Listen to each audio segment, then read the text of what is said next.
नमस्कार, स्वागत है आपका। आप देख रहे हैं पीटीआई यानी प्राइम डिबेट इंडिया। मैं हूं आपके साथ सना वारिस। केंद्रीय गृह मंत्री अमित शाह ने आज जम्मू कश्मीर को लेकर बड़ा बयान दिया है। अमित शाह ने एएनआई को दिए इंटरव्यू में कहा कि जम्मू कश्मीर में असेंबली इंतखाबात के बाद स्टेटहुड बहाल किया जाएगा। उन्होंने कहा कि विधानसभा चुनाव के वक्त के बारे में फैसला चुनाव आयोग करेगा। स्टेटहुड की बहाली का बयान अपने आप में बड़ा है, क्योंकि एक मुकम्मल रियासत को यूटी बनाए जाने के बाद से ही स्टेटहुड की बहाली की मांग की जाती रही है। वहीं शाह ने कहा कि जम्मू कश्मीर से संबंधित धारा 370 ने देश को नुकसान पहुंचाया था। उन्होंने कहा कि जम्मू कश्मीर में जिस तरह से विकास हो रहा है, आतंकवाद धीरे धीरे खत्म हो रहा है, जम्मू कश्मीर में काफी बदलाव आया है। इस बयान के बाद से सियासत जारी है। विपक्षी पार्टियों ने पलटवार किया है। एनसी ने यानी नेशनल कॉन्फ्रेंस ने कहा कि 370 पर बीजेपी का दावा सरासर गलत है, तो वहीं पीडीपी ने कहा कि धारा 370 को जम्मू कश्मीर के लोगों की मर्जी के बगैर और असंवैधानिक रूप से रद्द किया गया। आज इसी मुद्दे पर करेंगे बात प्राइम डिबेट इंडिया में। स्टेटहुड वापस आएगा, आपने ये वादा किया था। तो वादा किया था चुनाव के बाद आएगा और जम्मू कश्मीर के चुनाव। मैं समझता हूँ इनको स्टेटहुड देना नहीं होगा।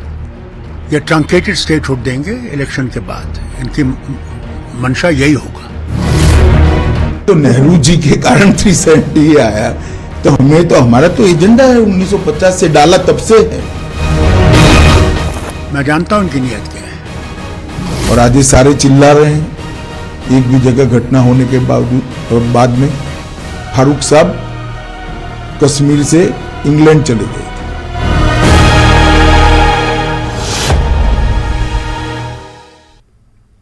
तो चुनाव के बाद जम्मू कश्मीर का स्टेटहुड वापस होगा। और इससे पहले अगर कल की बात करें तो सुप्रीम कोर्ट का एक बड़ा फैसला आया था। वो फैसला आपको बता दें कि डीलिमिटेशन कमीशन की प्रोसेस को लेकर आया था। सुप्रीम कोर्ट ने कहा था कि ये जो प्रोसेस किया गया है वो सही है, इस प्रक्रिया को सही करार दिया। और उसके बाद आज देख रहे हैं कि गृह मंत्री अमित शाह का ये बयान आना कि स्टेटहुड उस वक्त बहाल कर दिया जाएगा जब जम्मू कश्मीर में असेंबली इंतखाबात यानी विधानसभा के चुनाव हो जाएंगे। इस पर उन्होंने कहा कि चुनाव की तारीखों के वक्त को लेकर इलेक्शन कमीशन फैसला करेगा। तो आज इसी मुद्दे पर करेंगे बात। कई खास मेहमान हमारे साथ जुड़ने वाले हैं। आपसे कुछ देर बाद आपको टीवी स्क्रीन पर नजर आएंगे। चलिए सबसे पहले खास मेहमानों का तारुफ करा दें। हमारे बीच हमारी साथी पल्लवी घोष जी जुड़ी हुई, जो कि सीनियर एडिटर हैं पॉलिटिकल न्यूज नेटवर्क 18 की।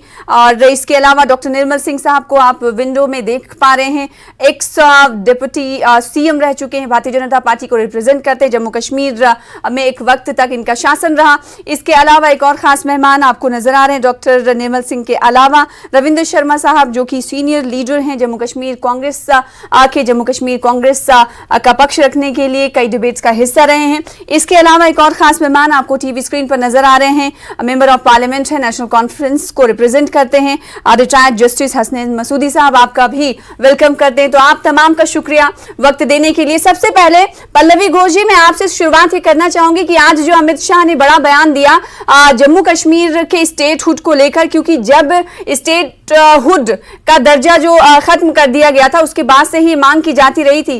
कल सुप्रीम कोर्ट के फैसले के बाद आज जम्मू कश्मीर को लेकर अमित शाह के इस बयान को किस तरह से देखा जाए प्रेजेंट सिनेरियो में? बहुत उन्होंने दिन भी बहुत सही चुना। आज पुलवामा के हम जानते हैं कि एनिवर्सरी है और इस बात को लेके काफी लोगों में भी थोड़ा सा दुख भी है, थोड़ा गुस्सा भी है। और फिर ये सवाल भी उठता है कि कभी कोई सिक्योरिटी या स्टेबिलिटी जम्मू एंड कश्मीर में आ सकता है कि नहीं। और मुझे लगता है गृह मंत्री ने आज ही का दिन इसलिए सोचा क्योंकि चुना ये इंटरव्यू देने के लिए, क्योंकि वो एक संदेश देना चाहते हैं। जहां तक जम्मू एंड कश्मीर के लोग की बात करें या नेताओं की बात करें और पूरे नेशनल लेवल पे भी नेताओं से बातचीत करें। हाल ही में आपने देखा होगा कि श्रीनगर में भारत जोड़ो यात्रा का समापन हुआ था और मैं वहां थी और बार बार वहां पे राहुल गांधी यही बात उठाते थे कि वहां पे स्टेट का दर्जा छीन लिया गया है, आर्टिकल 370 को रिवोक किया गया है, जम्मू एंड कश्मीर के लोगों को उनसे डेमोक्रेटिक हक भी छीन लिया गया है। इन सब मुद्दों पे आज गृह मंत्री ने सवाल का जवाब दिया। उन्होंने बहुत सारी बातों पे आश्वासन देने की कोशिश की, सबसे बड़ी बात जो ये है, उन्होंने यही कहा है कि चुनाव होंगे। देखिए, चुनाव होना जम्मू एंड कश्मीर, आप तो वही हैं, आप जानती हैं, उतना आसान इसलिए नहीं है क्योंकि बहुत सारे फैक्टर्स को ध्यान में रखना पड़ता है। एक तो सिक्योरिटी वाला फैक्टर है ही है, आपको पुख्ता अरेंजमेंट्स करने पड़ेंगे डिप्लॉयमेंट फोर्सेस का, इसीलिए उसी समय वहां पे चुनाव हो सकता है जब आप ये पूरा सिक्योरिटी आप दे सकते हो। दूसरी बात यह है कि हाल फिलहाल में पंचायत के चुनाव हो चुके हैं वहां पे, लेकिन लोगों को भी ये एक आश्वासन देना पड़ेगा कि आप जाइए, आप वोट दीजिए और डरने की कोई बात नहीं है। इसलिए वहां पे इलेक्शन कमीशन एक बहुत ही अहम भूमिका निभाती है। दो मुद्दों पे कहते हैं कि चुनाव लड़ा जा रहा है। एक रेवोकेशन ऑफ आर्टिकल 370, उसमें दो राय नहीं है। केंद्र सरकार का मानना है कि ये सही कदम उठाया गया था और उसके लिए वो लोग बहुत तर्क देते आए हैं। और दूसरी बात यह है कि स्टेटहुड, ये मुझे लगता है कि बहुत बड़ा न्यूज पॉइंट है और सबसे बड़ा आश्वासन है कि स्टेटहुड को वहां पे बहाल किया जाएगा एक बार जब चुनाव वहां हो जाएंगे। ठीक है, तो चुनाव होने के बाद स्टेटहुड बहाल कर दिया जाएगा, ये बातें गृह मंत्री अमित शाह की तरफ से कही गई। रविंद्र शर्मा साहब, मैं आपके पास आना चाहूंगी। कांग्रेस का आर्टिकल 370 पे रवैया हम सबको मालूम है, और आज जब गृह मंत्री अमित शाह आर्टिकल 370 के साथ साथ स्टेटहुड की बहाली की बात करते हैं, तो इस पर कांग्रेस क्या प्रतिक्रिया देना चाहेगी और क्या सोचती है आपकी पार्टी और आप?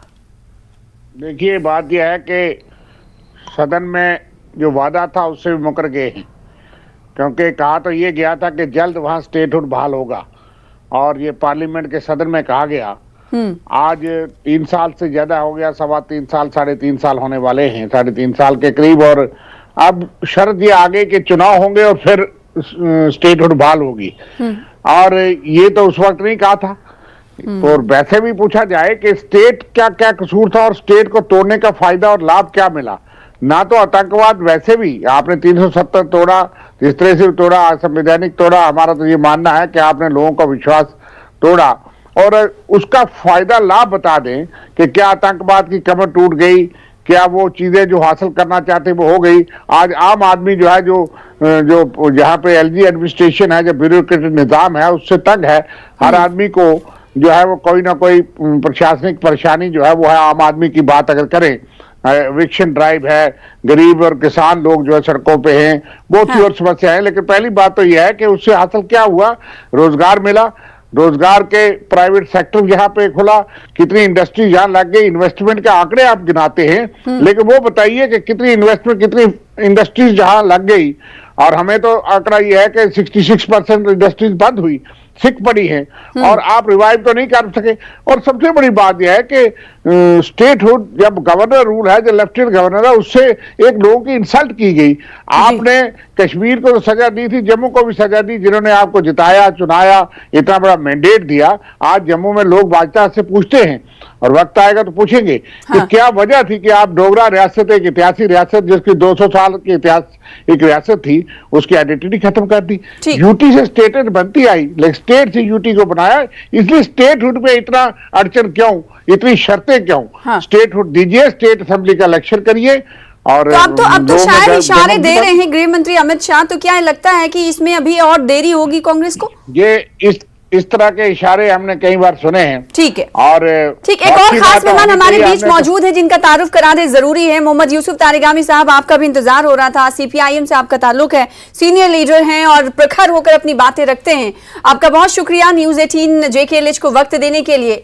आपके पास मैं आऊंगी। इस बीच हसनैन मसूदी साहब हमारे साथ जुड़े हुए हैं। हसनैन साहब, आज अमित शाह के इस बयान पर एनसी ने भी प्रतिक्रिया दी है, आप क्या रखना चाहेंगे पार्टी का पक्ष यहाँ पर? देखिए, जो डाउनग्रेड की गई रियासत, जो 2 हिस्से किए गए, वो आइन उसकी इजाजत नहीं देता था। ये बिल्कुल एक रोज अव्वल ही गैर आइनी कदम था। और अब अगर आप चाहते हैं कि इस गैर आइनी कदम को आप अंडू करो, तो उसके लिए इसका भी फैसला मौखर नहीं होना चाहिए, मशरूत नहीं होना चाहिए। फौरन ही आपको अंडू करना चाहिए, जो कि जिसकी कि आइन इजाजत नहीं देता था। और दूसरी बात है, उसी से तशफ़ी नहीं होगी। हाँ। देखिए, अगर आप चाहते हैं कि रियासत में एक पायदार अमन हो, तो उसके साथ साथ आपको 5 अगस्त के फैसले मनसूख करके 4 अगस्त की पोजीशन बहाल करनी होगी।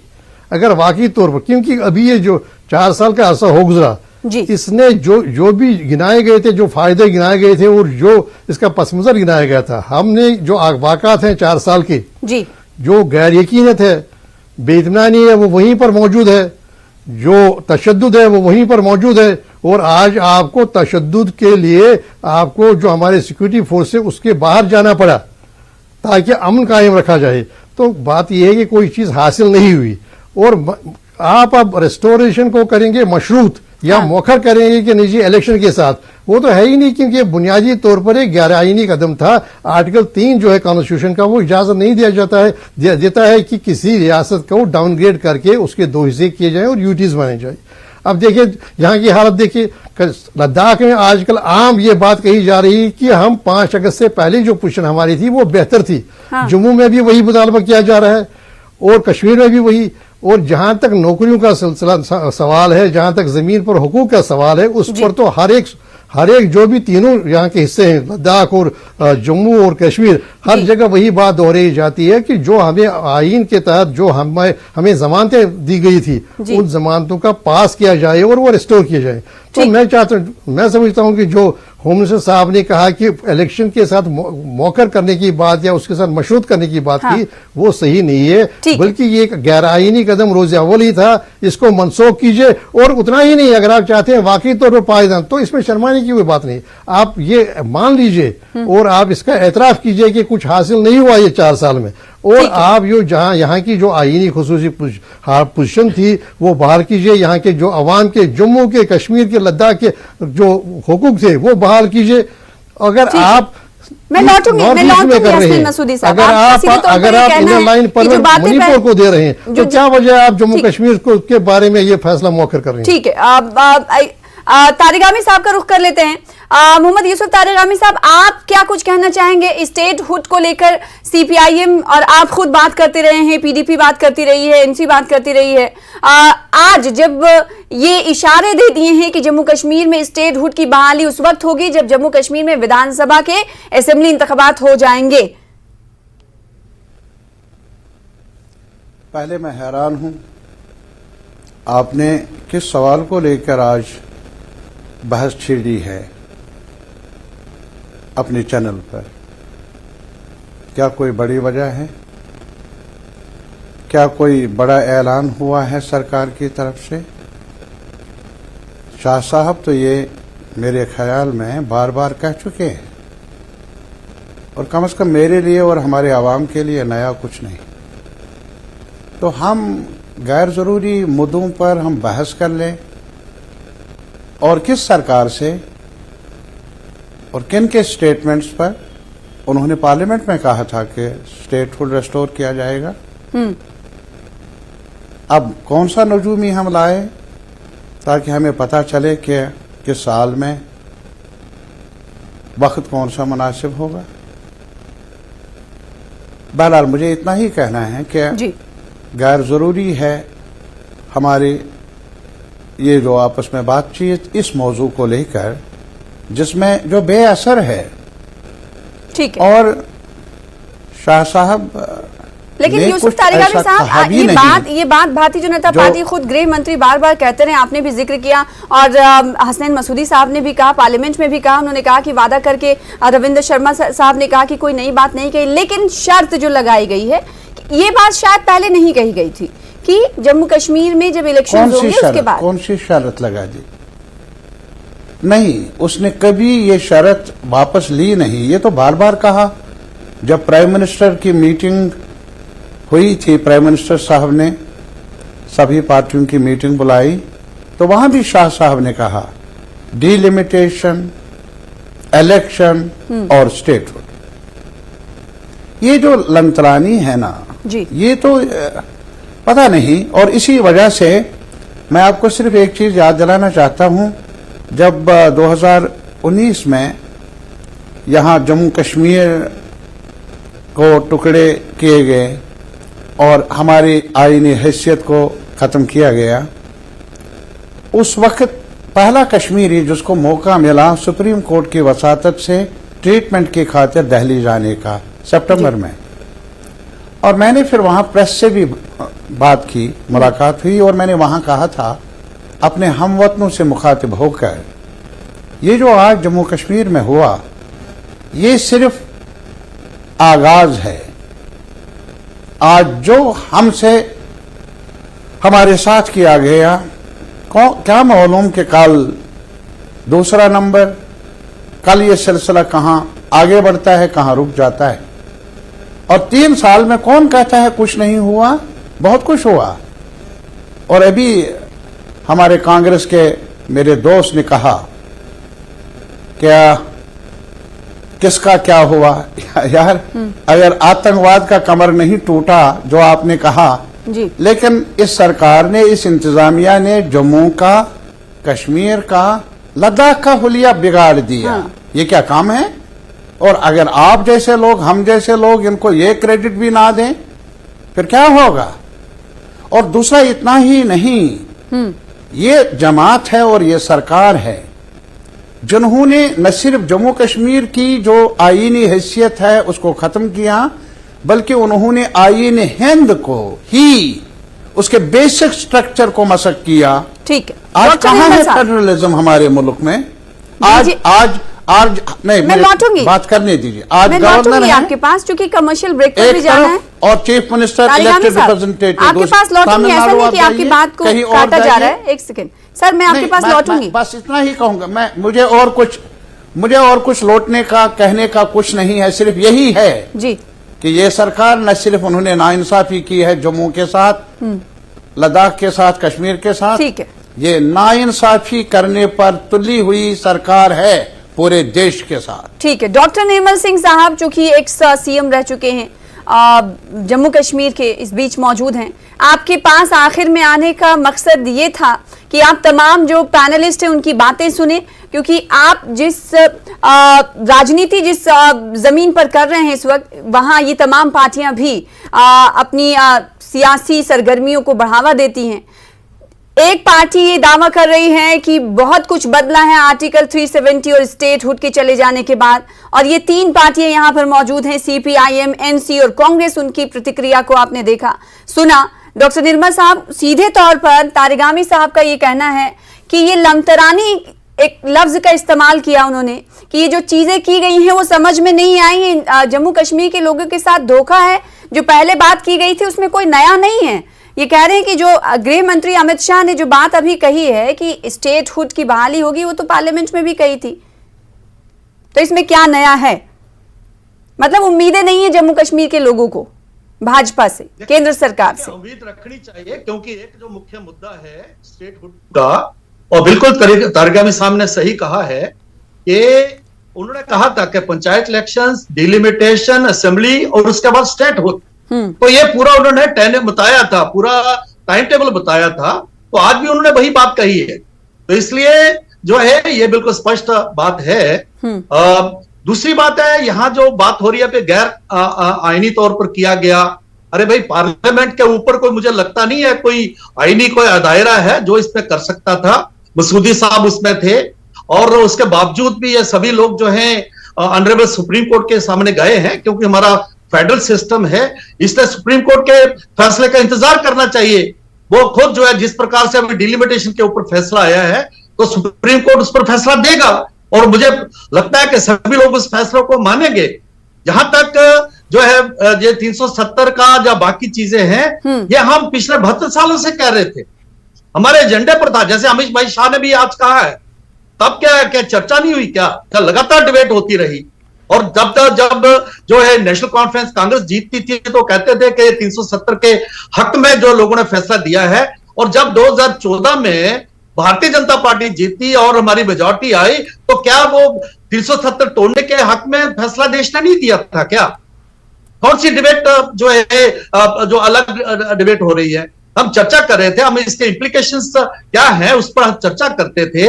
और आज 42,000 जो लाशें गिरी हैं, चाहे कोई भी होगा, चाहे हमारे सेना के लोग हैं, सिविलियंस हैं, यहां तक के जम्मू कश्मीर के नौजवान जिनके हाथ में बंदूक पकड़वा दी गई, वो भी उनको भी जान से हाथ धोना पड़ा है, तो उसके लिए जिम्मेदार कौन? वो जो फार्मूला हमारे साथी आज भी बता रहे हैं कि वही फार्मूला लाया जाए यहां पर दोबारा से, जिसको ये शांति का फार्मूला, तरक्की का, तामीर का फार्मूला कह रहे थे। मैं ये कहूंगा कि शक्ल बदल दी गई। अरे भाई, कितनी स्टेट्स बनी है जम्मू भारत में, कि कितने जो है आईनी तरमीमें हुई हैं, इसी कॉन्स्टिट्यूशन में हुई हैं। तो जम्मू कश्मीर में अगर तरमीम करके किया गया है, और पार्लियामेंट में किया तो उसको स्वीकार करना चाहिए। अगर इनको लगता है वो गैर कानूनी डॉक्टर है, निर्मल सिंह साहब आईनी है, इसीलिए सवाल उठा रहे हैं कि तरमीम अगर की गई है तो बदलाव भी दिखना चाहिए। इन्हें लगता है कि बदलाव कुछ आया नहीं, भारतीय जनता पार्टी सिर्फ दावे कर रही है। कांग्रेस ने भी यही कहा, एनसी ने भी कहा, उनसे कई और सवाल करेंगे, आपसे भी सवाल करेंगे। छोटे से ब्रेक लिए रुकना चाहेंगे, ब्रेक के बाद जल्द लौटेंगे। प्राइम डिबेट इंडिया का यह सिलसिला जारी रहेगा।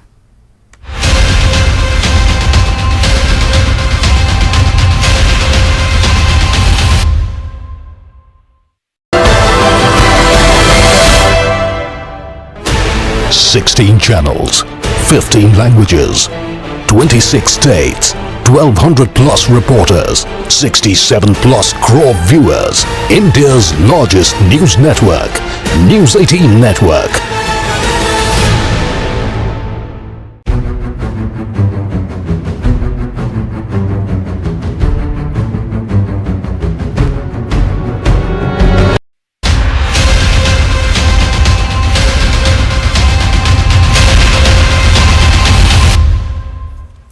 ब्रेक के बाद एक बार फिर से आपका स्वागत करते हैं। आप देख रहे हैं प्राइम डिबेट इंडिया के खास मेहमान हमारे साथ मौजूद हैं, क्योंकि आज फिर गृह मंत्री अमित शाह ने जम्मू कश्मीर को लेकर बयान दिया है। वो ये कि स्टेटहुड की बहाली की जाएगी जब जम्मू कश्मीर को रियासत का दर्जा उसे दे दिया जाएगा फिर से।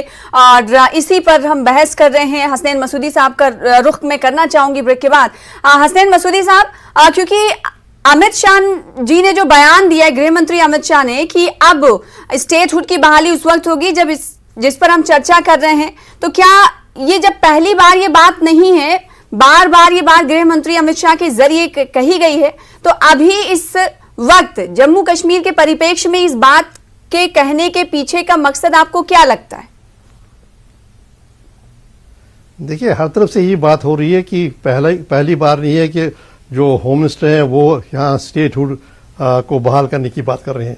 हाँ। तो कई बार वो बातें की गई है, और बात ये है कि मेरा ये मौक़िफ़ है कि ये स्टेट के जो 2 हिस्से किए गए वो डाउनग्रेड किया गया, आईन इसकी इजाज़त देता ही नहीं है। ये पहले से ही एक गैर-आईनी कदम है, और इस गैर-आईनी कदम पर फैसले को मौखर नहीं करना चाहिए, मशरूत नहीं करना चाहिए। अब वो उन्होंने किस पस मंजर में दिया, तो मुझे लगता है ये फिर एक बात, जैसे आम ये राय है कि ऐसे ही जैसे आज तक कहते रहे, ये भी बिल्कुल बेमाने है।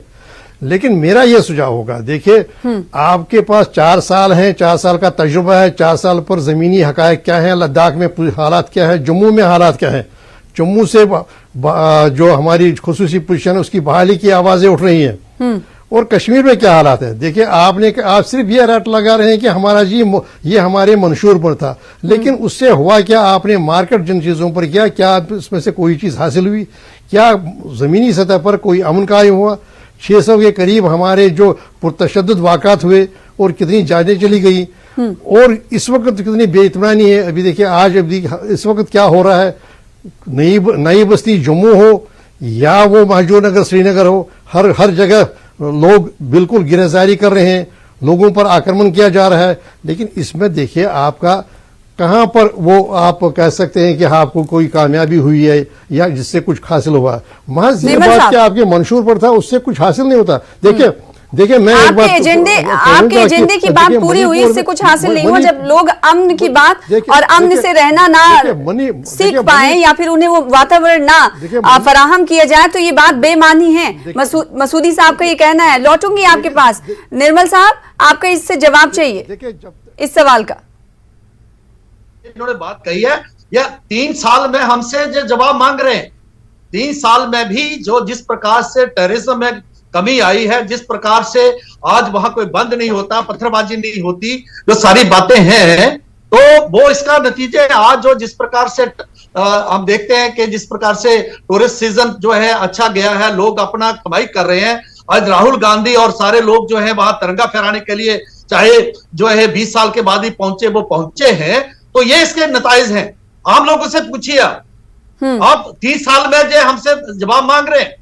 आपने 370 का फार्मूला, 35A का फार्मूला, और जो जहां पर था कि एक रीजन की डोमिनेशन थी, उसको आपने जो है 72 साल उसको एक्सपेरिमेंट किया है, और उससे मिला क्या हमें? अलगाववाद, आजादी के नारे, पाकिस्तान के झंडे, अटानवी और सेल्फ रूल की बातें, और फिर टेररिज्म। जिसमें हिंदू, मुसलमान, सिख, ईसाई कोई बचा नहीं है। नौजवानों के हाथ में बंदूक, उनमें कंफ्यूजन क्रिएट किया गया कि आप बेशक हिंदुस्तान में हैं लेकिन आप स्पेशल हैं, आपको ऑटोनॉमी मिल सकती है, आप सेल्फ रूल भी ले सकते हैं। कईयों ने कहा कि हमें आजादी चाहिए। तो ये सारी बातें थी। आज उस प्रकार की भाषा कोई नहीं बोल रहा है, कुछ लोग जरूर गिने चुने बोल रहे हैं। तो ये 3 साल का जो इसका नतीजा ये है। ठीक है, ये 3 और साल हम की जो है- उपलब्धियां गिनवा रहे मोहम्मद यूसुफ तारिगामी साहब। जो बातें आपने कही इस लिस्ट में वो तमाम बातें थी ही नहीं। ये कह रहे कि पत्थरबाजी अब नहीं हो रही, अब मिलिटेंसी का सफाया धीरे धीरे हो रहा है, कम हो रही हैं आतंकवादी घटनाएं। मैं एक चीज गुजारिश कर लूं, सबसे ज्यादा नाइंसाफी हो रही है आपसे कि आप मेरे दोस्त निर्मल सिंह जी पर इतना बोझ डाल रहे हैं। नाकर्दा गुनाहों की सजा मत दे दीजिए मेरे दोस्त को। अरे अगर जवाबदेही बनाना है तो हाकिमों को बनाइए, हमारे साथ डिबेट करें, खुलकर डिबेट हो। लेकिन मेरे ख्याल में मुनासिब नहीं है कि आप उनसे जवाब तलबी कर लें जो खुद मेरे ख्याल में अंदर से मायूसी होंगे सूरत हाल से। अब अभी इन्होंने कहा कि यहां आतंकवाद खत्म हुआ। ये यार आतंकवाद खत्म हो किसने सहा, कितना सहा? कश्मीर के लोगों ने, जम्मू के लोगों ने। अभी राजौरी में क्या हुआ, अभी जम्मू में क्या हुआ, और अभी कश्मीरी पंडित वापस गए थे, कुछ लोग मुलाजिम वहां काम कर रहे थे। आज वो मिन्नतें कर रहे हैं कि हमें वापस ना भेजा जाए। इसकी जवाबदेही किससे होगी? कम से कम निर्मल सिंह जी से नहीं। हाँ, आप कहेंगे कि अभी मैं क्या कहूं भाई, हम और कोई दिशा नहीं, हम आईन हिंद की दिशा चाहते हैं। अरे तकसीम हुई रियासतें यूपी, बिहार, आंध्रा, लेकिन वहां कॉन्स्टिट्यूशनल प्रोविजंस के मुताबिक रेफर हुआ पब्लिक ओपिनियन हासिल करने के लिए, डिबेट डिस्कशन करने के लिए। क्या यह सही नहीं कि यहां 370 का खात्मा, स्टेटहुड का खात्मा, डिवीजन का, अरे इंटरनेट बंद किया, टेलीफोन लाइनें कट गई। ये भी हमें मालूम नहीं कि पार्लियामेंट में क्या हो रहा है। और निर्मल सिंह जी, एक और चीज बताऊंगा, पार्लियामेंट से पहले मेरी असेंबली मेरे बारे में कुछ कहना चाहती है कि कोई भी असेंबली, फेडरल स्ट्रक्चर इसी के मानी है कि जहां पार्लियामेंट का हद इख्तियार है वहां असेंबलियां भी मजाज है। आप असेंबली एकतरफा छोड़कर एक गवर्नर को 2018 तक असेंबली थी, बैक जमिश कलम उसका खात्मा हुआ और गवर्नर जो नॉमिनी है मरकजी सरकार का, उसे नुमाइंदा बना दिया जम्मू का, कश्मीर का, लद्दाख का, जिसका एड्रेस भी हमें मालूम नहीं है। क्या ये नाइंसाफी नहीं? क्या ये आईन की, कॉन्स्टिट्यूशन की तौहीन नहीं? और दूसरा, अगर आप इनको ये कहेंगे आपने किया कुछ नहीं, गलत है सरकार से कि सरकार ने किया कुछ नहीं। क्यों नहीं किया?